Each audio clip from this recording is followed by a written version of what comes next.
Students, welcome back. आज की class में हम फ्रिक्शन के ऊपर थोड़े से और क्वेश्चन करते हैं और फिर बेसिकली हम सर्कुलर मोशन की डायनामिक्स को भी स्टार्ट करने की कोशिश करेंगे। तो फ्रिक्शन के ऊपर एक थोड़ा मुश्किल क्वेश्चन है ये। इसको आप सभी लोग थोड़ी देर ट्राई जरूर करें।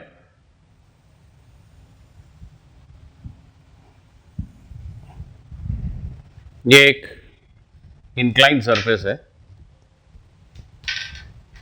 इस इंक्लाइन सरफेस के ऊपर एक ब्लॉक रखा है। लेट अस से ये एंगल जो है ये 37 डिग्री। ब्लॉक का मास से 4 किलोग्राम है। ब्लॉक और इंक्लाइन सरफेस के बीच कोएफिशिएंट ऑफ फ्रिक्शन 0.5 है। ब्लॉक और इंक्लाइन सरफेस के बीच का कोएफिशिएंट ऑफ फ्रिक्शन 0.5 है। इस ब्लॉक को छोड़ दें तो ये स्लाइड करेगा क्या? याद है आपको? tan थीटा, tan 37 डिग्री 0.75 के लगभग होता है, 3/4। तो tan 37 डिग्री 3/4 है, 0.75। जो कोफिशिएंट ऑफ फ्रिक्शन म्यू से ज्यादा है। कोफिशिएंट ऑफ फ्रिक्शन हमारे इस एग्जाम्पल में 0.5 है। तो नेचुरली tan थीटा म्यू से ज्यादा है, और जब भी tan थीटा म्यू से ज्यादा होता है तो ब्लॉक को छोड़ने से वो ब्लॉक स्लाइड जरूर करेगा। इस ब्लॉक को अभी हम छोड़ दें तो ये स्लाइड जरूर करेगा। अब इंक्लाइन प्लेन के पैरेलल मैं ब्लॉक के ऊपर एक फोर्स F अप्लाई करता हूं। ब्लॉक के ऊपर इंक्लाइन प्लेन के पैरेलल मैं एक फोर्स F अप्लाई करता हूं so as to keep the block stationary. The block is not allowed to move by applying a force F as shown in the figure. What are possible values of F for which the block will not slide? The question is, for what values of F the block will not slide? Find values of F for which the block does not slide.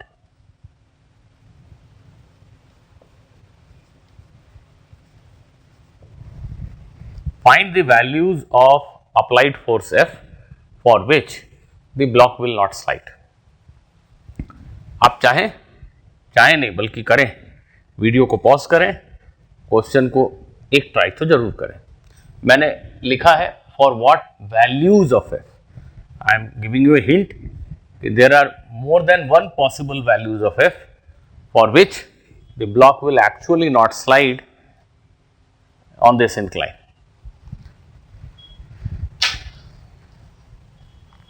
इस block के ऊपर act करने वाले सभी forces को मैं यहां पे दिखा रहा हूं। mg, m is 4 kg, g is 10, this is 40 Newton. mg is 40 Newton. Then there is a normal reaction force applied by the inclined plane on the block, normal reaction. And let us assume that the applied force F is quite small. हम बहुत बड़ा force नहीं लगा रहे हैं, हम थोड़ा ही force लगा रहे हैं। ऐसा मानो कि हम जस्ट इसको चाहते हैं कि ये रुका रहे, एक लेजी तरीके से छोटा सा फोर्स लगा रहे हैं, हम उसको बहुत जोर से धक्का नहीं दे रहे। 1 मिनट ऐसा मानो। तो ब्लॉक डाउनवर्ड स्लाइड करने की टेंडेंसी रखता है, इसलिए उसके ऊपर फ्रिक्शन फोर्स ऐसा अज्यूम करेंगे।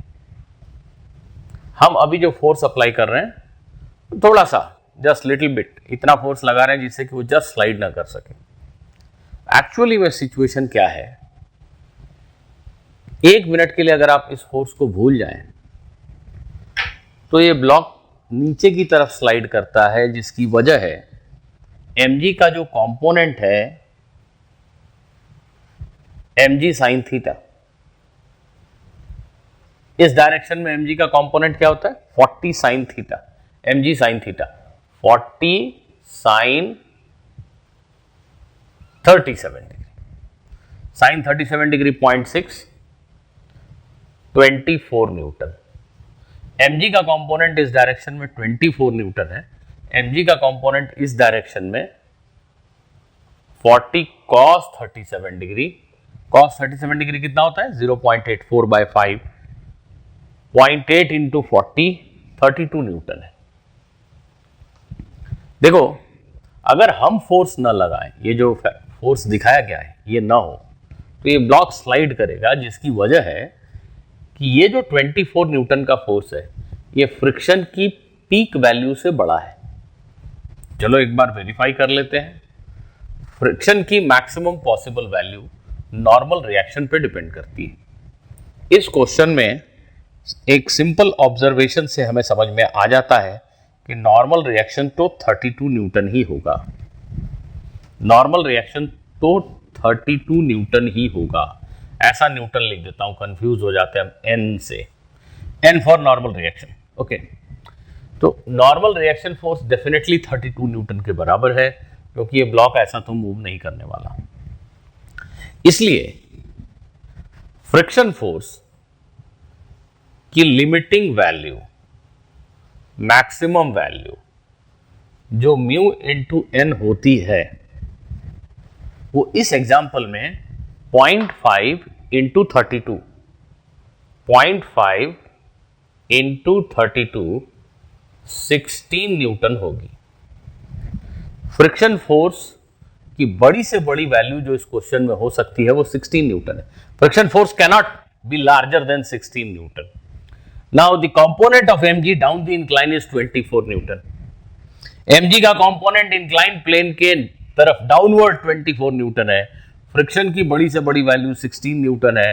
अगर आपने ये फोर्स नहीं लगाया तो ये ब्लॉक नीचे स्लाइड कर जाएगा, ये तो तय बात है, पक्की बात है। आप कम से कम कितना फोर्स लगाओगे जिससे ये ब्लॉक स्लाइड ना करे? मुझे लगता है आप में से बहुत लोगों को समझ में आ चुका है। आप कम से कम कितना फोर्स लगाओगे जिससे कि ये ब्लॉक स्लाइड ना करे। फॉर एग्जाम्पल मान लो तुम 5 न्यूटन फोर्स लगाते हो, 5 newton, will the block not move? It will move, because 24 newton is downward force and the net upward force will be, assuming कि friction is at peak strength, friction अपनी peak value 16 पे है and you are applying a force of 5 newton in upward direction, तो 5 plus 16 is only 21, whereas the downward force is 24, the block will slide. Even if you are applying a force like this, but if it is 5 Newton force, the block will accelerate down. क्यों? क्योंकि ये जो mg का component है mg sin theta, ये तो बड़ा है। तुम 8 न्यूटन फोर्स लगाओ जरा, 8 न्यूटन, 8 न्यूटन, 8 न्यूटन लगाओ, तुम्हारा 8 और फ्रिक्शन का 16 मिल करके एग्जैक्टली 24 हो गया। Now the block will not move. अगर तुम 8 न्यूटन से कम फोर्स लगाओगे, अगर आपका फोर्स 8 न्यूटन से छोटा है, then the upward force will not be able to balance this 24 newton force. आपको कम से कम 8 न्यूटन लगाना होगा। आप 8 न्यूटन लगाओ, फ्रिक्शन तो मायावी राक्षस है, वो तो एक ही कोशिश करता है, अपने आपको ऐसा साइज एडजस्ट करो कि रबिंग ना हो, रिलेटिव मोशन ना हो, ब्लॉक स्लाइड ना करे। इसके लिए फ्रिक्शन अपने आप को 0 से 16 न्यूटन के बीच में कहीं भी एडजस्ट कर सकता है। अब अगर मैं सिर्फ 8 न्यूटन का फोर्स लगाता हूं, सिर्फ 8 न्यूटन का फोर्स लगाता हूं, तो फ्रिक्शन 16 की वैल्यू पे एडजस्ट हो जाएगा। 16 और 8 मिलके इस 24 को बैलेंस कर देंगे। मैं जरा एक सीरीज ऑफ ड्राइंग बनाता हूं, आप समझ पाएंगे। देखिए, सिचुएशन ये है मेरे सामने कि ये जो mg का कंपोनेंट है 24 न्यूटन, इसको बैलेंस करना है। फ्रिक्शन अपनी मैक्सिमम वैल्यू पे है 16 न्यूटन और मैंने इस पे फोर्स लगा दिया 8 न्यूटन। अपवर्ड फोर्स लगाया मैंने, ऐसा दिखाओ या यहां दिखाओ, यहां दिखाओ, कहीं भी दिखाओ, कोई फर्क नहीं पड़ता। तो ये इक्विलिब्रियम में रहेगा ब्लॉक विल नॉट मूव। कम से कम मुझे 8 न्यूटन का फोर्स लगाना पड़ेगा। 8 से छोटा लगाऊंगा तो ब्लॉक नीचे चलेगा, आप देख सकते हो। फ्रिक्शन 16 के ऊपर जा नहीं सकता। अगर मैं 5 न्यूटन लगाऊंगा तो 5 + 16 सिर्फ 21 होगा, जबकि डाउनवर्ड 24 है। So the minimum force required, F minimum is 8 Newton for no motion of the block. If we wish that block should not move, then the least force that you should apply is 8 Newton. Now, what happens if you apply a force of 10 Newton? What will happen if you apply a force of 10 Newton? Will the block move? Yes, I can hear most of you are saying yes, it will move. Many of you said that yes, it will move.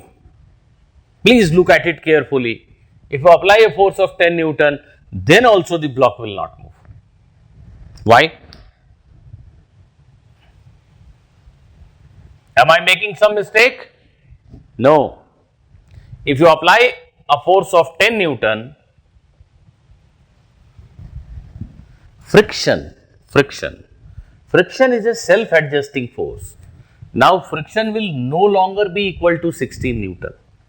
अगर friction खुद को 16 पे रखे तो 16 + 10 26 24 से बड़ा हो जाएगा, ये ब्लॉक चलने लगेगा। ऐसा फ्रिक्शन नहीं होने देगा भाई। फ्रिक्शन ये थोड़ी चाहता है कि चले, फ्रिक्शन चाहता है कि न चले। इसके लिए क्या जरूरी है? तो आंसर है 24 डाउनवर्ड फोर्स है, 10 अपवर्ड फोर्स है।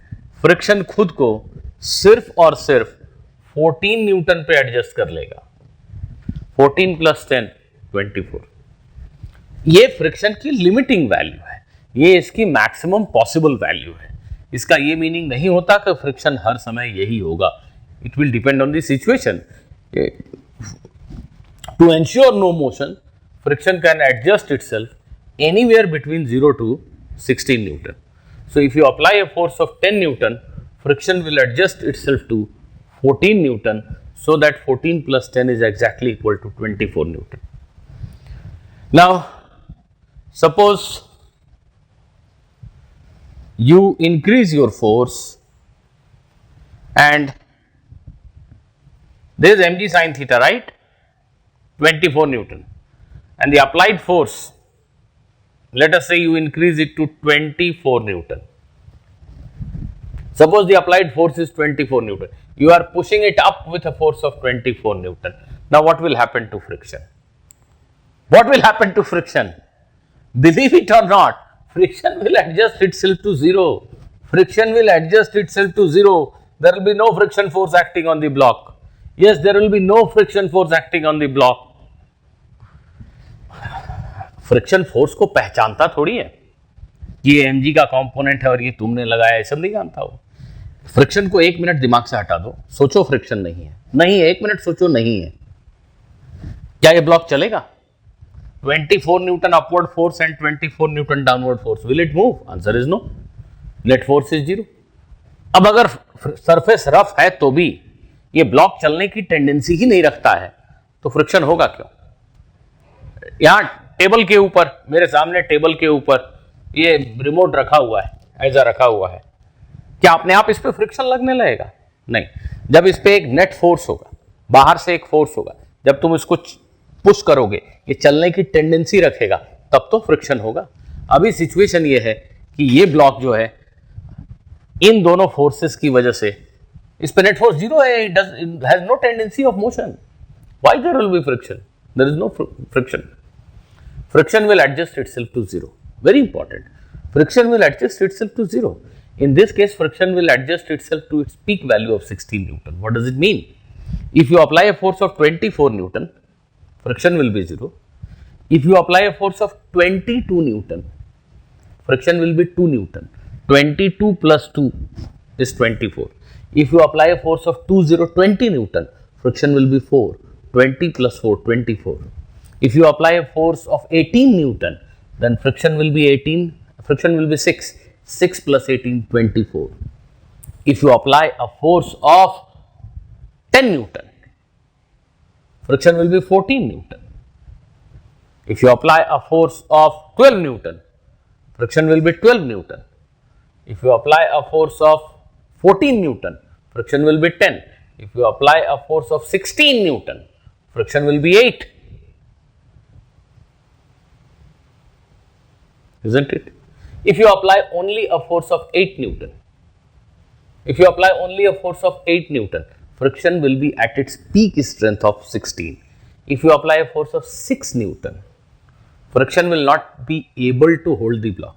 If you apply a force of 6 Newton, friction can take a maximum value of 16. 16 plus 6 will be only 22. The block will definitely slide down.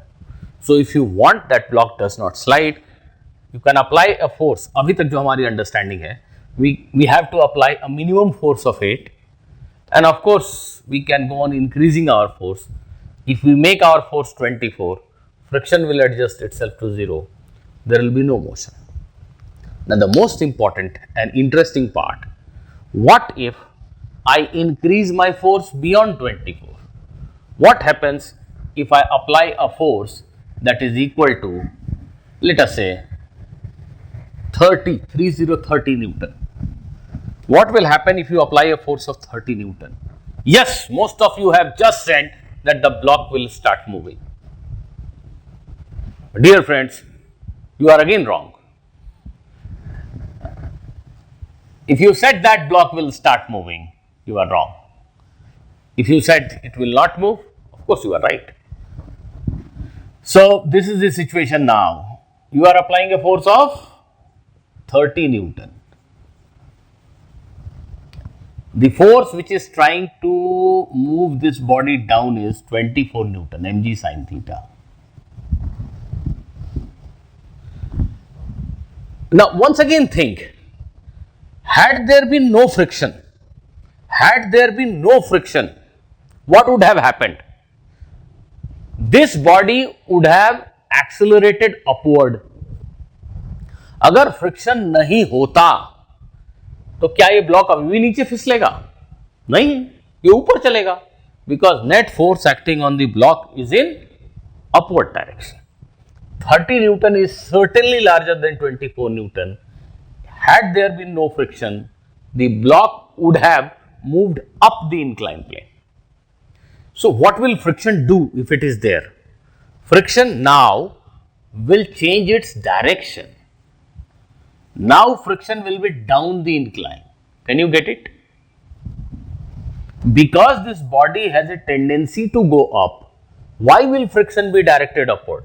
Now it will be in downward direction. Very simple. If I place a block on a table, if I push it like this, if this body has a tendency to go in this direction, friction will oppose it, friction will be in this direction.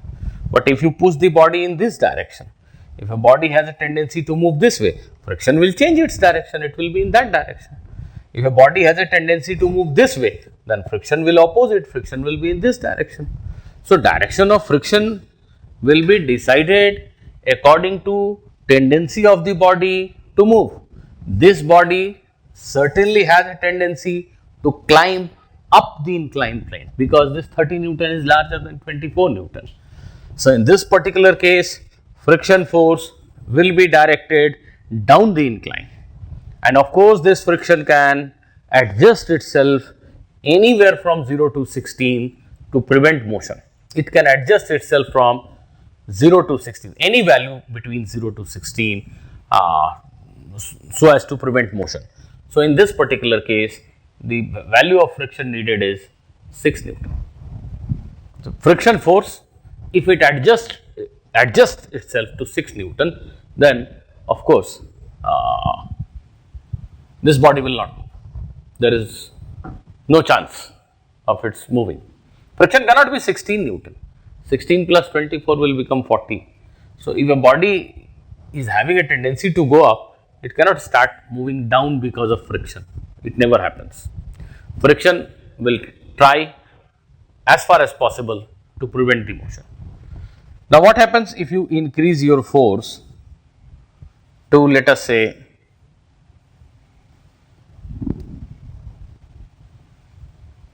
40 Newton?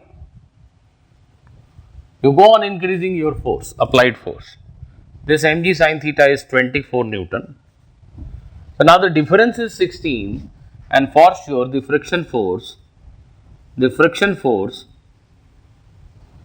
will take a direction in downward sense, and it will assume its peak value of 16 Newton. Now, this 16 plus 24 is 40, again there will be no motion. So, what are you seeing overall? If you apply a force less than 8, this will slide down.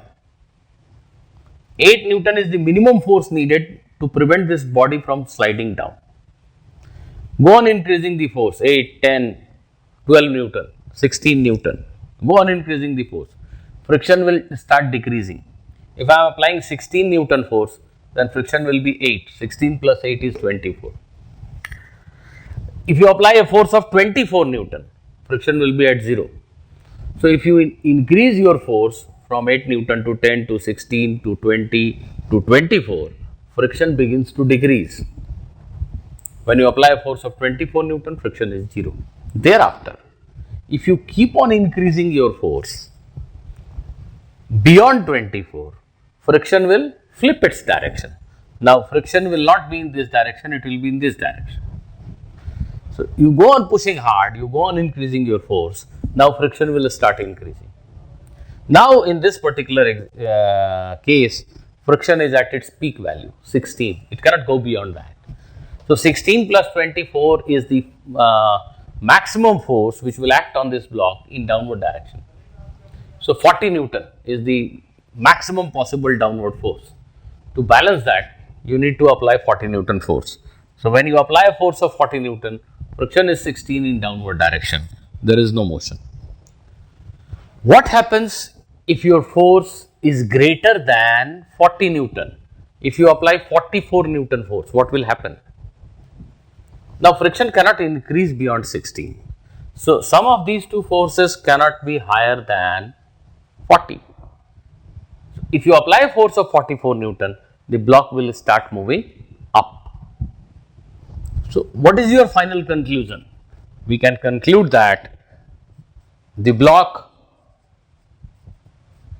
will not move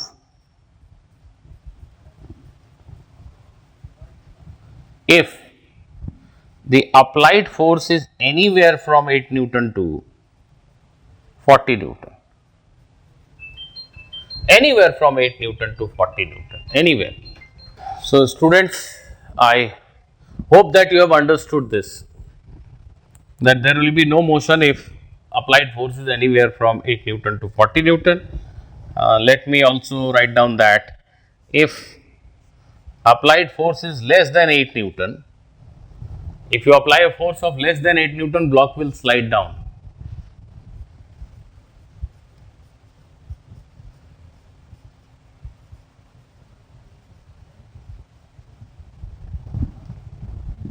And if the applied force is greater than 40 Newton, the block will begin to climb up the incline. Okay.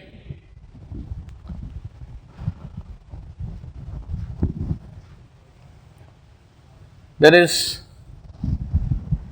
another slightly difficult question which we need to understand.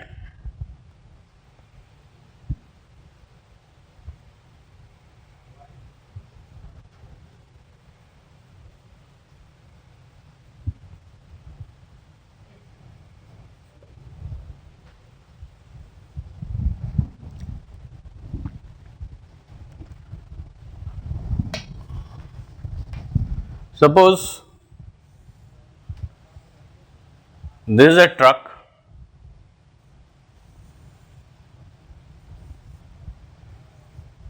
which is moving on a horizontal road,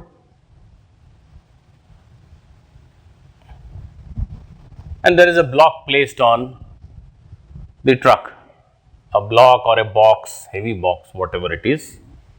There is the block. The truck is moving in forward direction. Now, the coefficient of friction between this block and the truck body is mu. It is given that coefficient of friction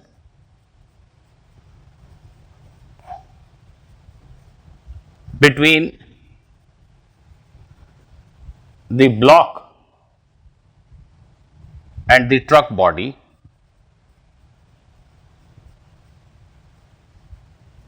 is mu. Now, the question is, if this truck is accelerated, if this truck is moving with some acceleration, for what values of acceleration A, this block will not slide on this truck, basically on this surface. I mean, there will be no relative motion between this block and the truck surface. For what values of acceleration this is possible, this is achievable. इसको मैं शायद आपको कुछ ऐसा समझाऊं, एक object के ऊपर दूसरा ऑब्जेक्ट तुमने ऐसा रख दिया. I am not touching the upper one, I am not touching this remote control, right? I am holding this mobile. So, if I accelerate this mobile, see, if I accelerate this mobile gradually, the remote moves along with the mobile. But if I give it a very high acceleration, if I pull the mobile force with a very high force, this is what happens.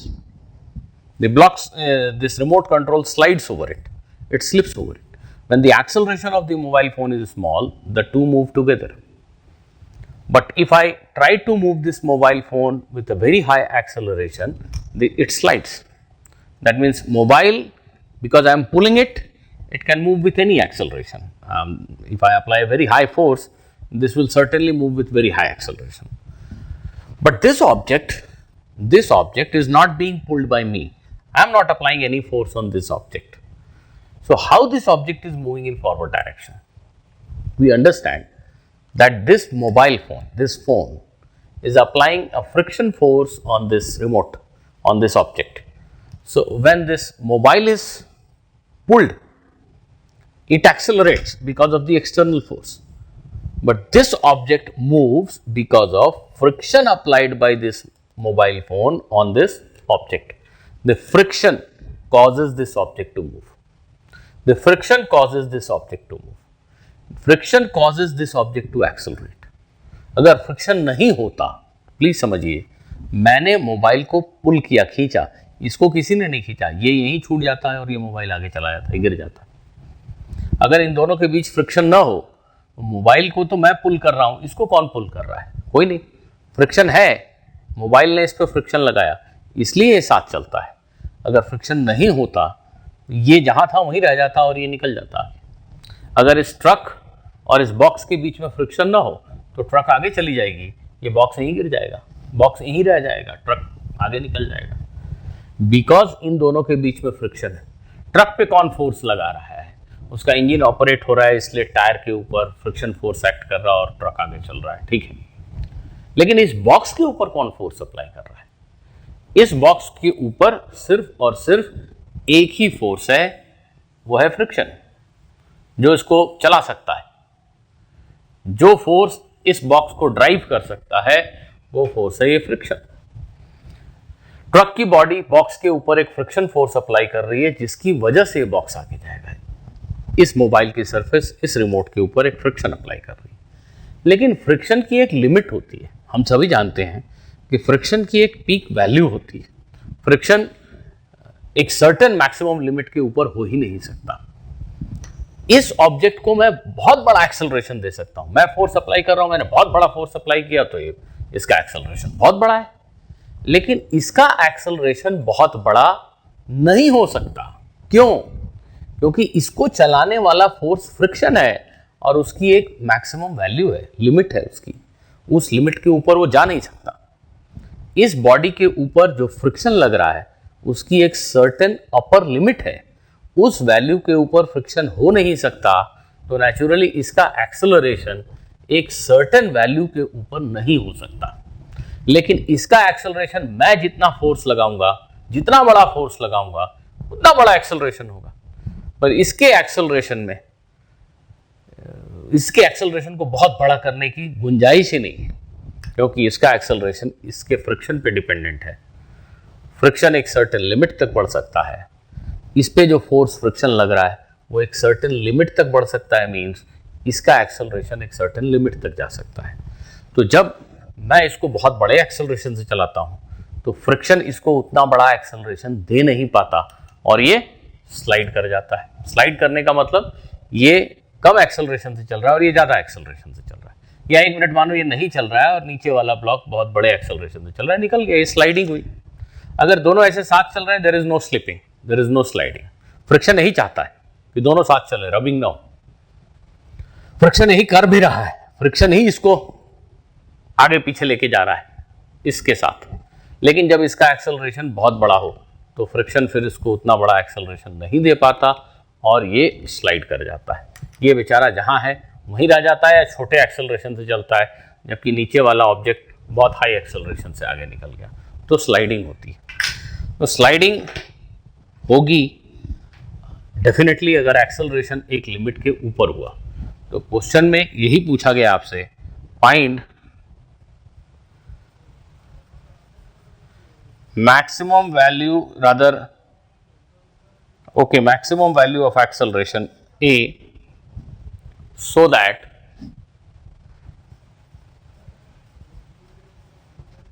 the block does not slide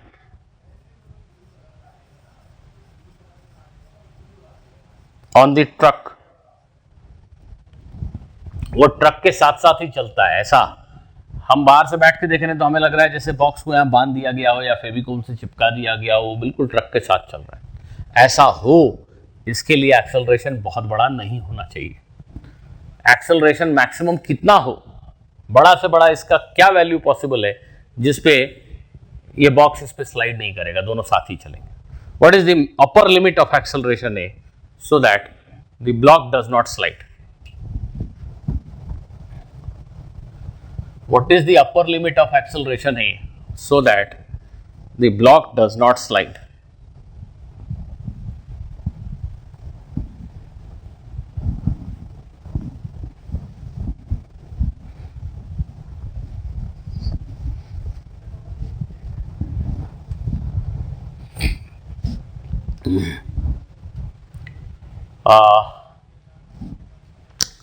कैसे करें?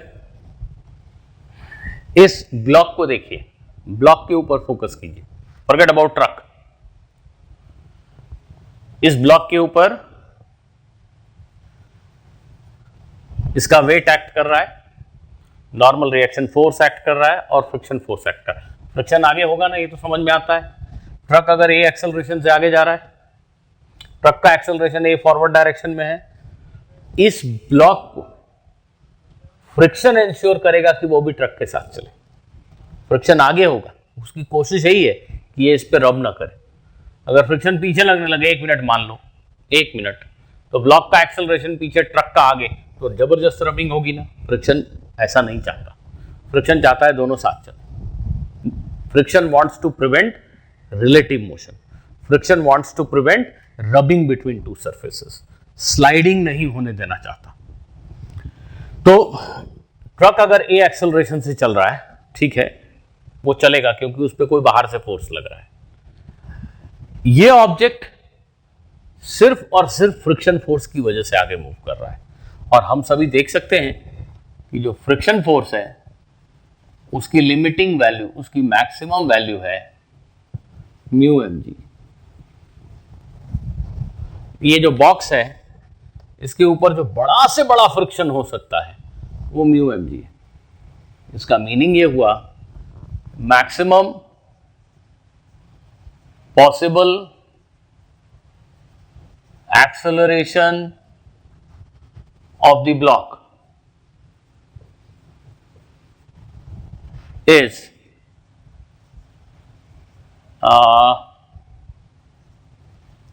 इसको मैं ए dot लिख ले रहा हूं, ठीक है। It is mu m g by m, that is mu g. इस ब्लॉक का एक्सेलरेशन म्यू जी से बड़ा हो ही नहीं सकता। ट्रक का एक्सेलरेशन कुछ भी हो सकता है। ट्रक चल रहा है because of some other force, external force. सड़क उसके ऊपर फ्रिक्शन लगा रही है, उसका इंजन ऑपरेट कर रहा है, व्हील्स को घुमा रहा है, इस वजह से। That is a different thing.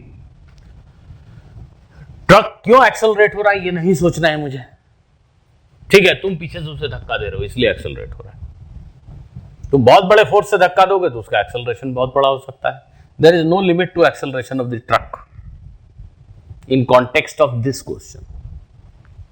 और ये जो बॉक्स है, ये जो ब्लॉक है, इसका एक्सेलरेशन मैक्सिमम जो हो सकता है वो सिर्फ म्यू जी हो सकता है।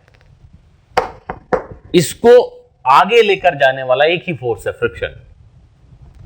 और वो फ्रिक्शन बड़ा से बड़ा इतना हो सकता है। ये सबसे बड़ा फोर्स है जो बॉक्स के ऊपर लग सकता है, फोर्स बाय मास। यही बॉक्स का बड़ा से बड़ा एक्सेलरेशन, इससे बड़ा एक्सेलरेशन बॉक्स का हो ही नहीं सकता। So this is the maximum possible friction force that can act on this box. This is the maximum possible acceleration of the box. So I think you have got your answer. So the question is, what is maximum allowed acceleration of the truck so that box does not slide? क्या answer होगा बताइए। Truck को अधिकतम कितने acceleration से चलाया जाए जिससे कि ये बॉक्स ट्रक पे स्लाइड ना करे? क्या आप बता सकते हैं मुझे? नहीं, यही। So maximum acceleration of the truck so that the block does not slide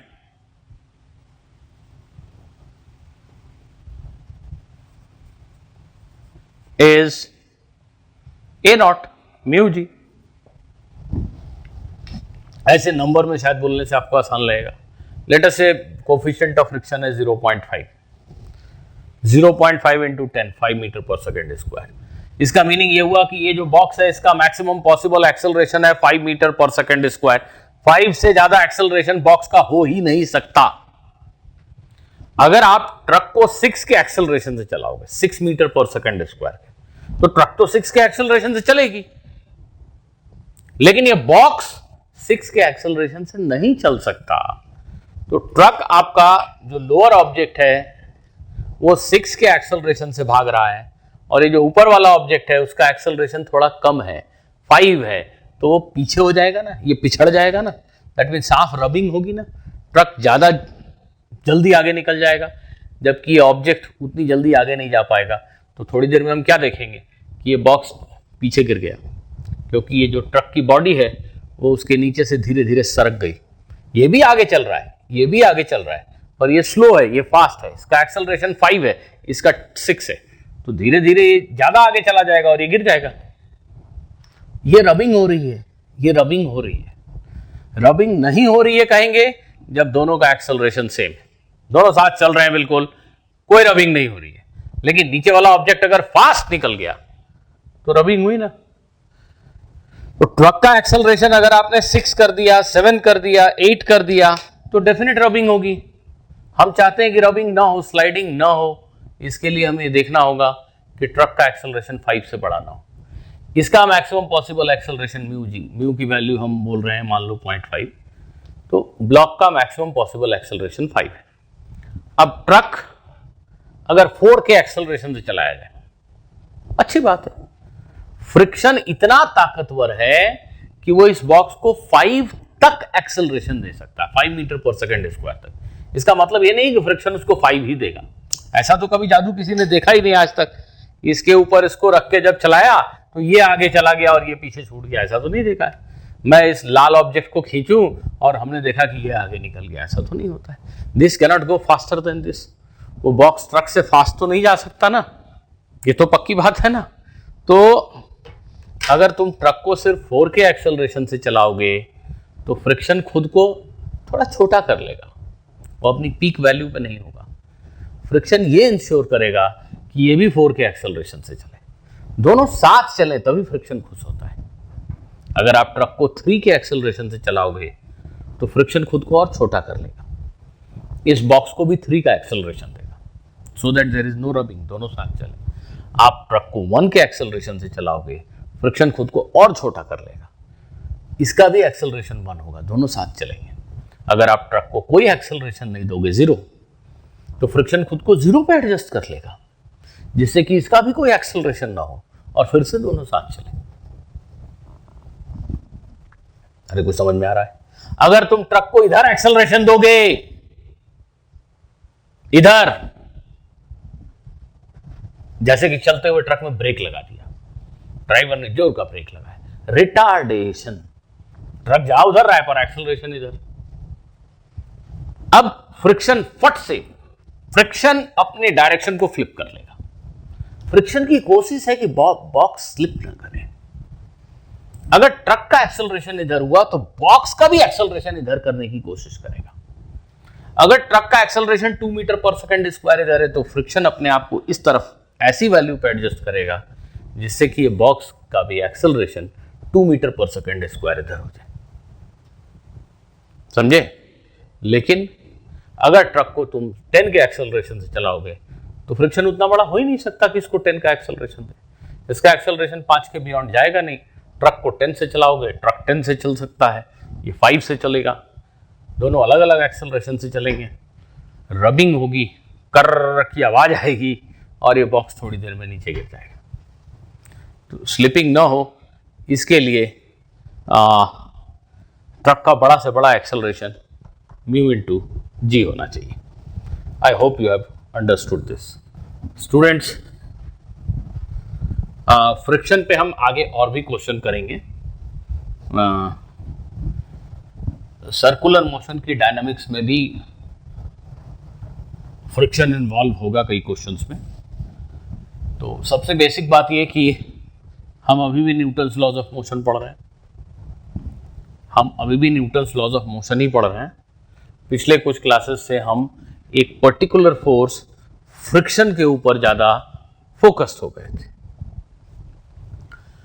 अभी भी इस समय के बाद भी न्यूटन्स लॉज ऑफ मोशन ही पढ़ रहे हैं, पर अब हम एक खास तरह के मोशन के ऊपर फोकस्ड होंगे, सर्कुलर मोशन।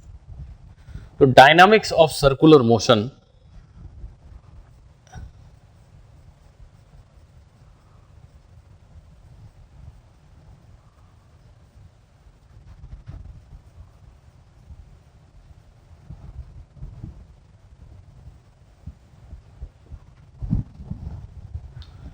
सर्कुलर मोशन की डायनामिक्स के ऊपर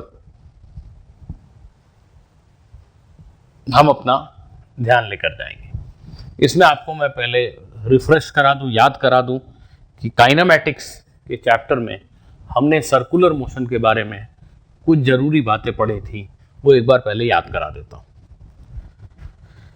एक पार्टिकल अगर कांस्टेंट स्पीड से सर्कल में घूम रहा हो तो हम उसके मोशन को यूनिफॉर्म सर्कुलर मोशन कहते हैं। एक पार्टिकल अगर कांस्टेंट स्पीड से सर्कल में घूम रहा हो उसके मोशन को हम यूनिफॉर्म सर्कुलर मोशन कहते हैं। सर्कुलर मोशन में स्पीड कांस्टेंट हो सकती है, वेलोसिटी कभी कांस्टेंट नहीं होती है, क्योंकि वेलोसिटी एक वेक्टर है और सर्कल में घूमने वाले पार्टिकल की वेलोसिटी का डायरेक्शन हर वक्त चेंज हो रहा होता है। वेलोसिटी वेक्टर हर समय बदल रही होती है। हाँ, स्पीड कांस्टेंट हो सकता है। कांस्टेंट स्पीड से सर्कुलर मोशन को हम यूनिफॉर्म सर्कुलर मोशन कहते हैं। अगर r रेडियस के सर्कल में एक पार्टिकल v स्पीड से चल रहा है और उसकी एंगुलर स्पीड ओमेगा है तो v ओमेगा r के इक्वल होता है। यहाँ कुछ लोग शायद ओमेगा ही भूल गए कि ओमेगा क्या होता है। उनको ये याद करा दूं कि ओमेगा एंगुलर स्पीड है जिसको मेजर करते हैं हम रेडियन पर सेकेंड। ये पार्टिकल 1 सेकेंड में अगर यहाँ से यहाँ चला गया, ये 1.2 रेडियन के एंगल से घूम गया, ये पार्टिकल 1 सेकंड में यहां से यहां आ गया, 1.2 रेडियन के एंगल से घूम गया, तो इसकी एंगुलर स्पीड होगी 1.2 रेडियन पर सेकंड।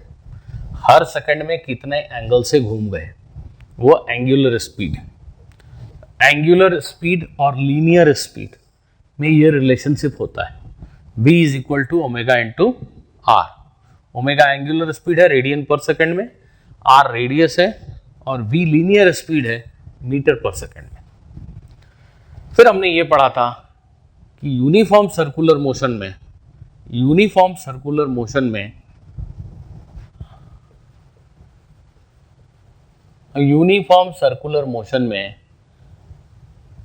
पार्टिकल का एक्सेलरेशन हर समय सर्कल के सेंटर की तरफ होता है। हमने ये पढ़ा था कि यूनिफॉर्म सर्कुलर मोशन में पार्टिकल का एक्सेलरेशन हर समय सेंटर की तरफ होता है। इसको हम रेडियल एक्सेलरेशन या सेंट्रीपिटल एक्सेलरेशन कहते हैं। यूनिफॉर्म सर्कुलर मोशन में radial acceleration v square by R या ओमेगा स्क्वायर आर के इक्वल होता है।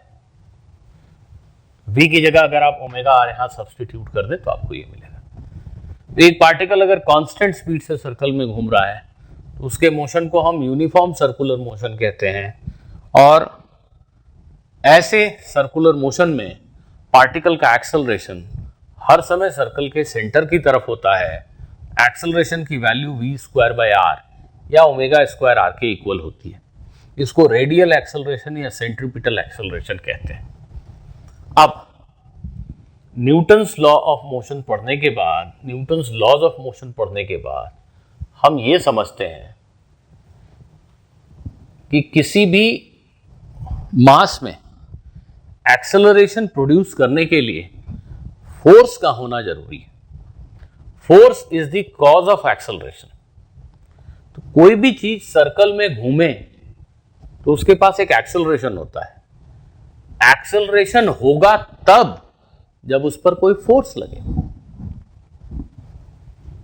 सोचने से एक्सेलरेशन नहीं होगा, फोर्स लगाने से एक्सेलरेशन होगा। तो कोई भी पार्टिकल, m मास का पार्टिकल अगर v स्पीड से, कांस्टेंट स्पीड से एक r रेडियस के सर्कल के ऊपर घूम रहा हो तो बिल्कुल पक्की बात है कि उस पार्टिकल के ऊपर हर वक्त एक फोर्स एक्ट कर रहा है जो सर्कल के सेंटर की तरफ है और जिसका मैग्नीट्यूड मास टाइम्स ये एक्सेलरेशन है। ये पार्टिकल अभी यहां है, इसके ऊपर सेंटर की तरफ एक फोर्स एक्ट कर रहा है, Fr लिख रहा हूं। ये फोर्स रेडियस के अलोंग है, इसलिए रेडियल फोर्स। कोई चीज सर्कल में घूमती हुई दिख रही है, इसका मतलब है कि उसके पास एक एक्सेलरेशन है पार्टिकल के पास सेंटर की तरफ। एक्सेलरेशन होगा ही तब जब कोई फोर्स है। कोई भी पार्टिकल सर्कल में घूमेगा ही तब जब उस पर एक फोर्स लगता हो जो हर समय सर्कल के सेंटर की तरफ हो, नहीं तो पार्टिकल सर्कल में घूम ही नहीं पाएगा। ये फोर्स होने से ही ये एक्सेलरेशन होगा। और ये एक्सेलरेशन बेसिकली क्यों आया था, अगर आपको डेरिवेशन याद हो, वेलोसिटी वेक्टर का डायरेक्शन कंटिन्यूअसली चेंज हो रहा है, इसलिए एक्सेलरेशन है। तो इस फोर्स के लगने का मतलब ये होता है कि ये फोर्स इंश्योर करेगा कि पार्टिकल के पास इधर एक एक्सेलरेशन है, जो इंश्योर करेगा कि इसकी वेलोसिटी हर वक्त डिफ्लेक्ट हो रही है, वेलोसिटी वेक्टर का डायरेक्शन चेंज हो रहा है। हमने बहुत मुश्किल मेहनत करके डेरिवेशन सीखा था इसका, acceleration is v square by R. ये एक्सेलरेशन है इसलिए क्योंकि वेलोसिटी वेक्टर का डायरेक्शन चेंज हो रहा है। मैंने आपको उस दिन भी कहा था, आज भी कह रहा हूं, कॉमन सेंस से अगर हम सोचते हैं, कोई पार्टिकल अगर ऐसा जा रहा है, आप ऐसा फोर्स लगाओगे तो वो इधर चलने लगेगा? नहीं, उसी डायरेक्शन में जाएगा, उसकी स्पीड बढ़ जाएगी। अगर तुम चाहते हो कि ये पार्टिकल डिफ्लेक्ट हो जाए, इसका लाइन ऑफ मोशन डिफरेंट हो जाए, ये तभी पॉसिबल है जब तुम उसको साइड से पुश करो, ऐसा फोर्स अप्लाई करो। वेलोसिटी के परपेंडिकुलर अगर तुम फोर्स अप्लाई करोगे तो ये पार्टिकल डेफिनेटली डिफ्लेक्ट हो जाएगा। थोड़ी देर में देखोगे इधर जा रहा है।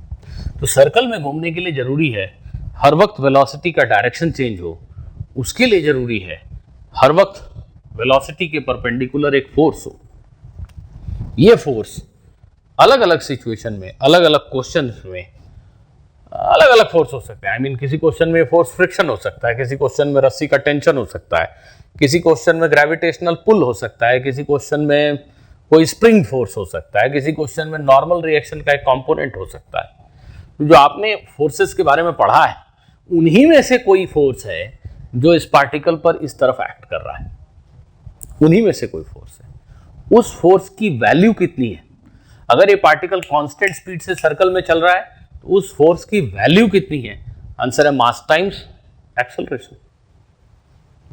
एक पार्टिकल का मास m, एक्सेलरेशन a, तो उस पर फोर्स कितना है? m × a, Newton second law. So this force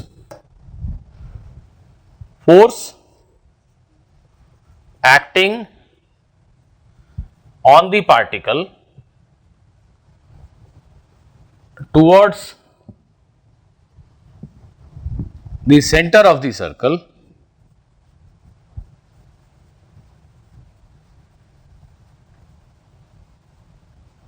is m × ar, mass times acceleration, mv square by r. What is acceleration? v square by r, या ओमेगा स्क्वायर r.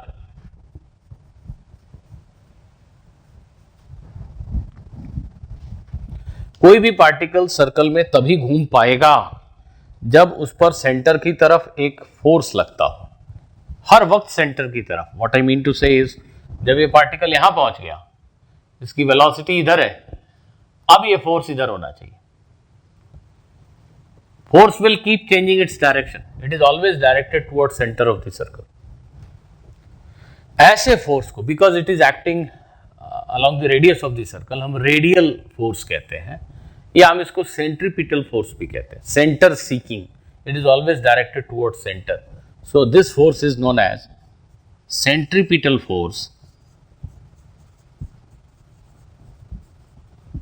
और radial force.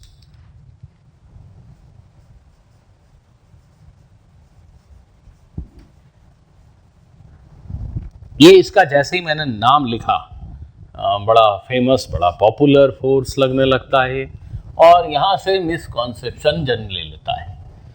अब हमारे students, जो 90% students so रहे हैं, I mean सुन रहे हैं उनके दिमाग में एक मिसकॉन्सेप्शन बैठ गया। वो सोच रहे हैं कि जब कोई चीज सर्कल में घूमती है तो कोई भी चीज सर्कल में घूमते दिखे, पहले एक फोर्स लगा देना सेंटर की तरफ, m ओमेगा स्क्वायर r। ये फोर्स तो होता ही, कौन लगा रहा है ये फोर्स? ऐसा कोई फोर्स नहीं होता।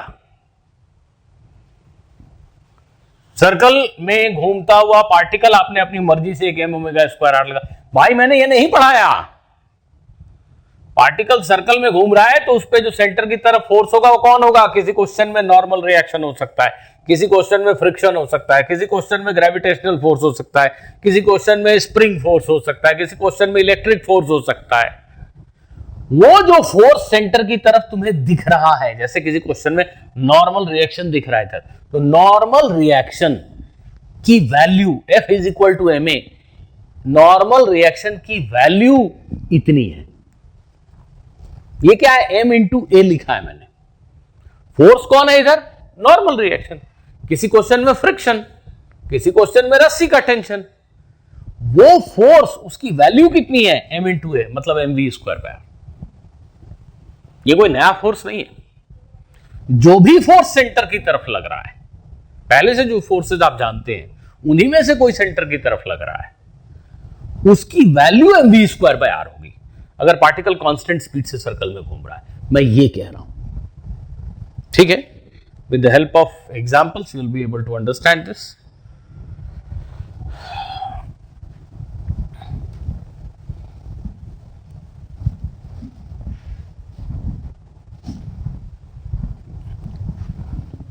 मैं ये कह रहा हूं,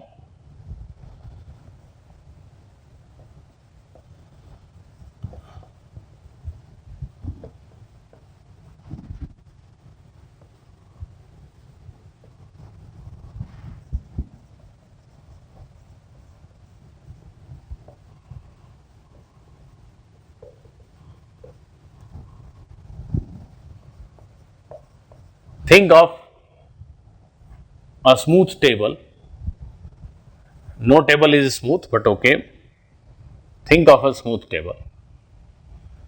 Hypothetical table. It is a smooth table. And there is a particle moving on it in a circular path like this. यहाँ पे एक कील लगी है सेंटर में, उस कील से एक रस्सी बंधी है और रस्सी के इस एंड पे पार्टिकल है। ये पार्टिकल सर्कल के ऊपर ऐसा घूम रहा है, ठीक, टेबल के ऊपर हॉरिजॉन्टल सर्कल में घूम रहा है। स्मूथ टेबल है, there is no friction. Particle लेटर से v स्पीड से घूम रहा है, सर्कल का रेडियस r है। What is tension in the string? ये जो रस्सी है इसमें टेंशन कितना है? तो बेटा ये समझना है, ये पार्टिकल सर्कल में घूम रहा है और सर्कल के सेंटर की तरफ इस पार्टिकल पे एक ही फोर्स लग रहा है, वो है रस्सी का टेंशन। सर्कल के सेंटर की तरफ इस पार्टिकल पे एक ही फोर्स लग रहा है, वो है रस्सी का टेंशन, और तो कोई फोर्स है नहीं। हाँ, एक फोर्स नॉर्मल रिएक्शन है तो वर्टिकल है, mg है वो वर्टिकल है। नॉर्मल टेबल का नॉर्मल रिएक्शन और mg एक दूसरे को बैलेंस करते रहे। जो हॉरिजॉन्टल सर्कल में पार्टिकल घूम रहा है, सर्कल के सेंटर की तरफ एक ही फोर्स है, रस्सी का टेंशन। रस्सी को काट दोगे तो क्या पार्टिकल सर्कल में घूमेगा? नहीं, रस्सी उसको खींच रही है अपनी तरफ, सेंटर की तरफ। वो टेंशन फोर्स वो सेंटर की तरफ फोर्स है। ये टेंशन यहां पे सेंट्रीपिटल फोर्स। सेंट्रीपिटल फोर्स कोई नया फोर्स नहीं है, यहां टेंशन ही एक्ट कर रहा है सेंट्रीपिटल फोर्स। तो अगर ये पार्टिकल कांस्टेंट स्पीड से सर्कल में घूम रहा है तो tension in string will be equal to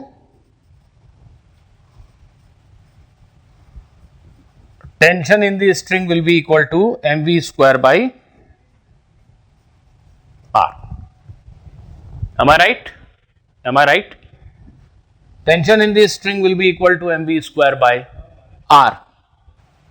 चलो इसी क्वेश्चन को थोड़ा सा आगे एक्सटेंड करते हैं, और ये एक ऐसा एग्जांपल है जिसमें तुम्हें बड़ा मजा आने वाला है। न्यूटन्स लॉज ऑफ मोशन इतने सिंपल हैं बोलने में, और सिंपल केसेस में भी आप कैसी गलती कर सकते हैं देखिए, आप खुद से देखिए।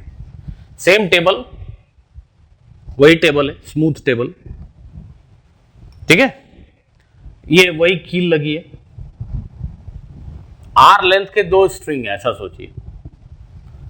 एक कील से आर लेंथ की एक स्ट्रिंग, फिर एक पार्टिकल m मास का, फिर आर लेंथ की एक स्ट्रिंग और m मास का पार्टिकल। कैसा है? एक कील लगी है, कील से एक आर लेंथ की रस्सी, यहां एक m मास का पार्टिकल, फिर यहां से एक आर लेंथ की रस्सी और एक m मास का पार्टिकल। और ये पूरा सिस्टम, दैट मीन्स ये पूरी चीज ऐसे 2r लेंथ की, ये सेंटर है, ये कील लगी है, यहां पे एक पार्टिकल बंदा r डिस्टेंस पे, यहां पार्टिकल बंदा r डिस्टेंस, ये कील है, r डिस्टेंस पे एक पार्टिकल, एक और r डिस्टेंस पे पार्टिकल। अब ये पूरी चीज नीचे टेबल है, टेबल के ऊपर ओमेगा एंगुलर स्पीड से ऐसे घूम रही है। ये पूरी चीज, ये पूरी रस्सी ऐसे सीधी ओमेगा एंगुलर स्पीड से इस टेबल के ऊपर घूम रही है। दो रस्सी हैं, दोनों रस्सी में टेंशन का रेशियो बताओ। लेट अस से इस रस्सी में टेंशन T1 है और इस रस्सी में टेंशन T2 है। इस रस्सी का टेंशन और इस रस्सी के टेंशन का रेशियो बताओ। Tell me the ratio of two tensions. और मैंने पहले ही वार्निंग दे दी है कि गलती करोगे तो थोड़ा होशियार रखे करो, मत करो गलती, सही आंसर दो। पॉज करो वीडियो, ट्राई करो सभी लोग।